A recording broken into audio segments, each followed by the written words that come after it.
Amihan patuloy sa Luzon, easterlies nagdadala ng panakanakang ulan sa ibang bahagi ng bansa. Habang papalapit tayo sa huling mga araw ng Disyembre, nananatiling kalmado sa kabuuan ang lagay ng panahon dito sa ating bansang Pilipinas. Walang binabantayang bagyo, ngunit patuloy ang impluwensya ng northeast monsoon o hanging amihan sa Luzon at sa easterlies sa Visayas at Mindanao. Magandang araw Pilipinas, ito ang Pilipinas Weather ngayon. Kung bago ka lang sa ating channel, please like, share and subscribe para lagi ka updated sa panahon. Salamat sa iyong suporta. Mga kababayan, narito na ang lagay ng panahon sa buong rehiyon. Northeast monsoon o hanging amihan ang pangunahing sistema na nakakaapekto sa buong Luzon, habang easterlies naman ang umiiral sa Visayas, Mindanao at Palawan. Kaya ang resulta, mas preskong hangin sa hilaga at panakanakang ulan sa silangan at timog ng bansa. Sa ating regional weather breakdown, extreme northern Luzon sa lugar ng Batanes, Cagayan, Isabela at Apayao. Maalinsangang hanggang makulimlim ang mga ulap. May mahihinang pag-ulan, dulot ito ng northeast monsoon o hanging amihan at walang inaasahang malaking banta sa mga lugar na yan. Sa Metro Manila at natitirang bahagi ng Luzon, bahagyang maulap hanggang maulap ang kalangitan. May isolated rain at light rain sa mga lugar na yan, dulot ng amihan. At walang significant impact at magandang balita para sa bumabiyahe at nagbabakasyon sa ngayon sa mga lugar dito sa Metro Manila. Sa lugar ng Visayas, Mindanao at Palawan, bahagyang maulap hanggang maulap ang kalangitan. May isolated rain shower o thunderstorm, dulot ito ng easterlies. At posibleng paalala ang possible flash flood at landslide kung magkakaroon ng malalakas na thunderstorm o pag-ulan bandang hapon o gabi.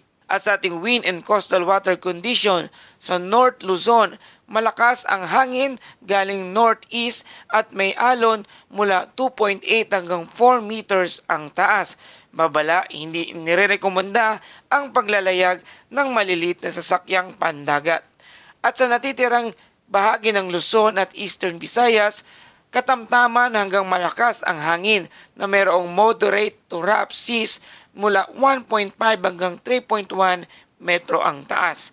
At sa natitirang bahagi ng bansa, mahina hanggang katamtaman ang hangin, slight to moderate seas na may alon na 0.6 hanggang 2.1 metro ang taas. At para sa ating temperatura, pinakamababang temperatura na itala 22.6 degrees Celsius kahapon ng alas 5:30 ng umaga. At pinakamataas na temperatura naman na itala ang 29.9 degrees Celsius na itala bandang alas 11 ng tanghali. At sa ating tides and astronomical info sa Metro Manila, ang araw ay sisikat mamayang alas 6:19 ng umaga at lulubog naman ito mamayang alas 5:35 ng hapon. Mga kababayan, sa kasalukuyan ang weather setup ng regional overview, ang cold surge ay patuloy ang impluwensya sa ating bansa. May patuloy na cold surge mula sa mainland Asia na bumababa patungong South China Sea at sa ating bansang Pilipinas. Kaya ang resulta nito ay mas malamig at mas tuyong hangin sa northern at central Luzon. Mas malalakas sa northeasterly wind lalo na sa dagat at baybayin. Kaya ito ang dahilan kung bakit presko ang umaga at gabi at mababa ang tsansa na malawakang thunderstorm sa kanlurang bahagi ng bansa. Mas stable ang atmosphere para sa tropical cyclone formation. Malakas na wind shear naman dahil sa malalakas na upper level wind, patuloy na nagpaagos ng amihan. Hindi favorable ang environment para sa pagbuo ng isang panibagong bagyo. Kahit may mababang pressure o disturbance na subukang mabuo, napupunit agad ang cloud structure. Hindi nakakabuo ng organized circulation. Kaya ang bottom line, kahit sa long-range model, wala pa rin nakikitang sinyalis ng bagyo o typhoon development sa mga darating na araw.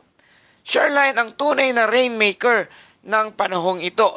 Bagamat walang bagyo, hindi ibig sabihin ay tuyo ang panahon sa buong bansa. Kaya anong mangyayari sa mga susunod na araw? Shoreline setup ay patuloy na nabubuo kapag nagsasalubong ang amihan at easterlies. May aktibo sa eastern section ng ating bansa.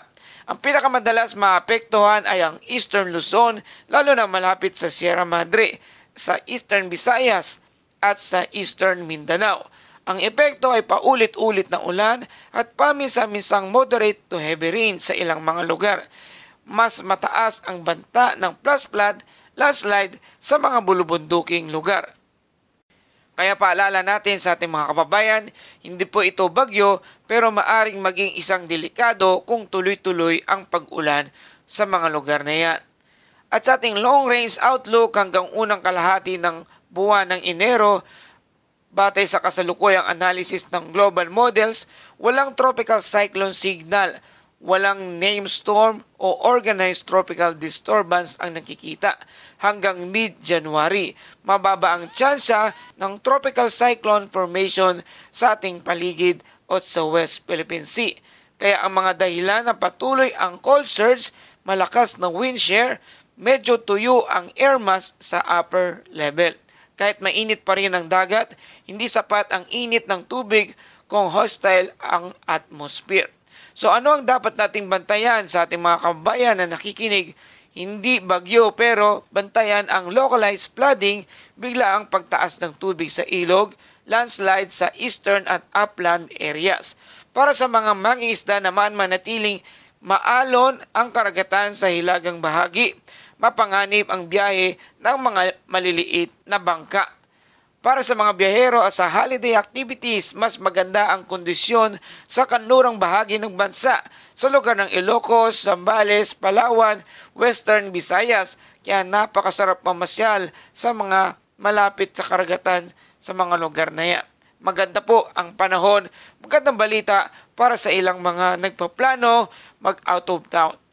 Sa panahong paalala ngayong Christmas year, habang papalapit tayo sa bagong taon, paalala ito na maaring walang bagyo, ngunit ang kalikasan ay patuloy na kumikilos sa mas tahimik ngunit tuloy-tuloy na paraan. Ang paghahanda ay hindi lang tuwing bagyo, kundi kahit sa mga panahong akala natin ay normal lang ang ulan. Kaya patuloy pa rin po tayo mag-antabay, maging alerto sa ating mga ulat.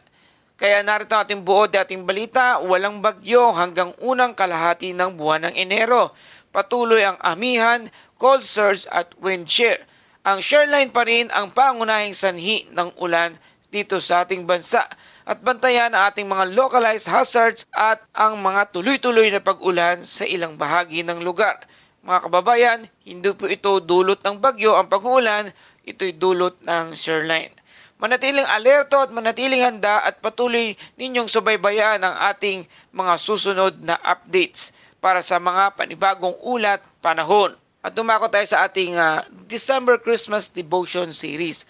Mga kababayan, habang patuloy ang malamig na simoy ng hangin, paalala ito ng presensya ng Diyos na banayad ngunit tiyak. Para sa ating Bible verse of the day mula sa John chapter 1 verse 5, ang ilaw ay sumisikat sa kadiliman at hindi ito napagtatagumpayan ng dilim. Mga kababayan, tulad ng liwanag na patuloy na sumisikat kahit may ulap at ulan, ang kapanganakan ni Jesus ay paalala na may pag-asa kahit sa pinakamadilim na panahon. Maaring pabago-bago ang lagay ng panahon, ngunit ang pagmamahal at liwanag ng Diyos ay nananatiling tapat at hindi nagbabago. Amen. Salamat sa ating Panginoon sa kanyang walang hanggan ng pag-ibig at pag-iingat at ang kapangyarihan na kanyang ipinaparanas sa bawat araw, sa bawat liwanag, sa bawat sikat ng araw. Paalala sa ating mga kababayan, manatiling alerto lalo na sa mga lugar na posibleng makakaranas ng thunderstorm. Sundin ang abiso ng inyong mga lokal na pamahalaan at ng pag-asa. Maraming salamat sa ating mga kababayan na patuloy na tumatangkilik dito sa ating channel, sa ating mga OFW na nakikinig. Salamat sa inyong patuloy na pagbibigay ng super thanks at sa mga komento ninyo. Ganun din sa ating mga local subscribers sa Luzon, Visayas at Mindanao. Salamat sa inyong mga suporta at patuloy na pagtangkilik dito sa ating channel. Mabuhay po kayong lahat.